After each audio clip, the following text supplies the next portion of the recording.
அனைவருக்கும் என்னுடைய அன்பான மாலை வணக்கம். सबको मेरा नमस्कार है.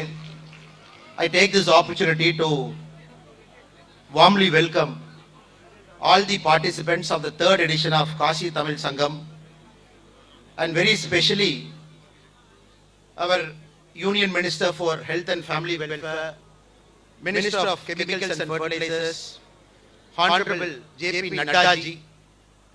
So sir is the chief guest for today's function. He has come all the way from Delhi to meet all of us, greet all of us, and to convey his best wishes for the Kashi Tamil Sangam. And all the dignitaries who have come along with our Honorable Minister Nadda ji, on behalf of Government of Uttar Pradesh, Honorable Dayashankar Mishra ji, Sri Subbu Sundaram ji, who has done the Kumbhabhishekam for Kashi Vishwanath Mandir, Professor Sanjay Kumar ji, Vice Chancellor Banaras Hindu University, and Venkataraman ji, who is the trustee of the Kashi Vishwanath Temple.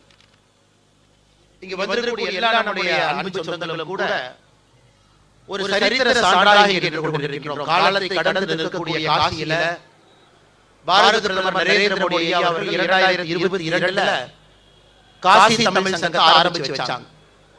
மூன்றாவது ஆண்டாக இந்த விழா தொடர்ந்து நடந்து கொண்டிருக்கிறது. குறிப்பாக இந்த குழுவில் இருக்கக்கூடிய நீங்கள் அனைவருமே சுயோதவி குழு, செல்ஃப் ஹெல்ப் குரூப், அதை சார்ந்த சகோதரிகள், தாய்மார்கள், முத்ரா கடன் திட்டம் மூலமாக பயன்பெற்றவர்கள், மிக முக்கியமாக தக்ஷின் பாரத் ஹிந்தி பிரச்சார சபை அதன் சார்பாக வந்திருக்கக்கூடிய 50 நண்பர்கள், 200 பேரை காசி மாநகரம் அன்போடு நேரத்தில் வரவேற்றிருக்கிறது. அதுவும் குறிப்பாக இந்த காசி தமிழ் சங்கம் பார்த்தீங்கன்னா காசிக்கும் தமிழகத்திற்கும் ஒரு உயிர் பிடிப்பாக இருக்கக்கூடிய அகத்தியர் மாமுனியை மையமாக வைத்து இந்த தமிழ் சங்கம் நடந்து கொண்டிருக்கிறது. நமக்கு தெரியும், ஆயிரம் ஆண்டுகளுக்கு முன்பு அகத்திய மாமுனிவர் கைலை மலையிலிருந்து பொதிகை மலைக்கு வந்தாங்க. பொதிகை மலைக்கு வந்த பிறகு இன்னைக்கு நம்முடைய தமிழ் மொழியினுடைய இலக்கணத்தை கொடுத்தவங்க அகத்திய முனிவர். Is a grammarian of Tamil language. அது மட்டும் இல்லாம யோகா முறையாக இருக்கட்டும், சித்தா முறையாக இருக்கட்டும், சில்பியாக இருக்கட்டும், அனைத்தையும் கூட இயல், இசை, கூத்து அனைத்தையும் கூட தமிழகத்திற்கு கொடுத்த மாமுனி அகத்தியர். கிட்டத்தட்ட 5000 ஆண்டுகளுக்கு முன்பு வாழ்ந்த ஒரு மாமுனிவர். காசிக்கும் தமிழகத்திற்கும் இருக்கக்கூடிய தொடர்பை மையப்படுத்தி இந்த ஆண்டு காசி தமிழ் சங்கமத்துல அகத்தியர் மாமுனியை மையமாக வைத்து தமிழ் சங்கமம் நடந்து கொண்டிருக்கிறது. அதனால் இங்க இருக்கக்கூடிய உத்தரப்பிரதேசனுடைய அரசு, குறிப்பாக அதனுடைய முதலமைச்சர் ஐயா யோகி ஆதித்யநாத் அவர்கள், இந்த பகுதியினுடைய ஆட்சித் தலைவர், தமிழகத்தை சார்ந்தவங்க, வாரணாசியினுடைய ஆட்சித் தலைவர் ராஜலிங்கம் ஐயா அவர்கள். So Rajalingam ji is from Tamil Nadu, who happens to be the district magistrate of Varanasi. அவர்களும் எல்லா வசதியும் நமக்காக ஏற்படுத்தி கொடுத்திருக்கிறாங்க. இந்த பகுதியினுடைய கமிஷனராக இருக்கக்கூடிய கௌசல்ராஜ் சர்மா அவர்களும் எல்லா வசதியும் ஏற்படுத்தி கொடுத்திருக்கிறாங்க. குறிப்பாக பாரத பிரதமர் மோடி ஐயாவை பொறுத்தவரை தமிழ் மொழிக்கு அதிக முக்கியத்துவம் கொடுக்கக்கூடிய ஒரு மனிதராக பாரத பிரதமர் நரேந்திர மோடி அவங்க இருக்கிறாங்க. எங்கே சென்றாலும் கூட தமிழ் மொழியினுடைய பெருமையை மோடி அவங்க பேசுறாங்க. சமீபத்தில் சிங்கப்பூர் போனாங்க. திருவள்ளுவர் கலாச்சார மையத்தை செப்டம்பர் 2024 ஆரம்பிச்சிருக்கிறாங்க. ஹூஸ்டன் தமிழ் பல்கலைக்கழகத்துல தமிழ் இருக்கை ஆரம்பிச்சிருக்கிறாங்க. காசியில் இருக்கக்கூடிய பெனாரஸ் இந்து பல்கலைக்கழகத்துல மகாகவி சுப்பிரமணிய பாரதிக்கு ஒரு இருக்கை இருக்கு. எல்லோருக்குமே தெரியும், நம்முடைய முண்டாசு கவிஞன் மகாகவி சுப்பிரமணிய பாரதி 1898 1904 6 ஆண்டுகள் காசியில் இருந்தாங்க. அந்த மீசை, முறுக்கு மீசை காசியில தான் வச்சாங்க. முண்டாசும் காசியில தான் வச்சாங்க. அப்படிப்பட்ட தொடர்பு காசிக்கும் தமிழகத்துக்கும் இருக்கு. இன்னைக்கு பிரதமர் அவர்கள் ஒருபடி மேல போய் தமிழ் மொழியினுடைய முக்கியத்துவத்தை, பாரம்பரியத்தை உலகம் முழுவதும் பேசுறாங்க.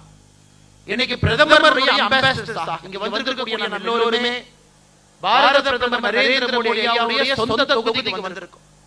So today we have come as special ambassadors from Tamil Nadu, ambassadors of our honorable Prime Minister Narendra Modi ji to his Varanasi constituency. Our Prime Minister every single time gives utmost importance to Tamil language. He talks about the richness of Tamil language. He has taken Tamil at global level. And he has promised to take Tiruvallur to all the global centers. In September 2024, Honorable Prime Minister Narendra Modi ji has instituted a Tiruvallur Cultural Center in Singapore.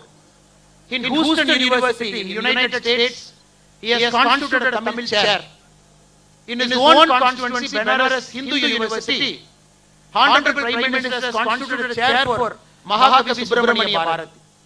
And that is the respect our Honorable PM continuously gives for Tamil language.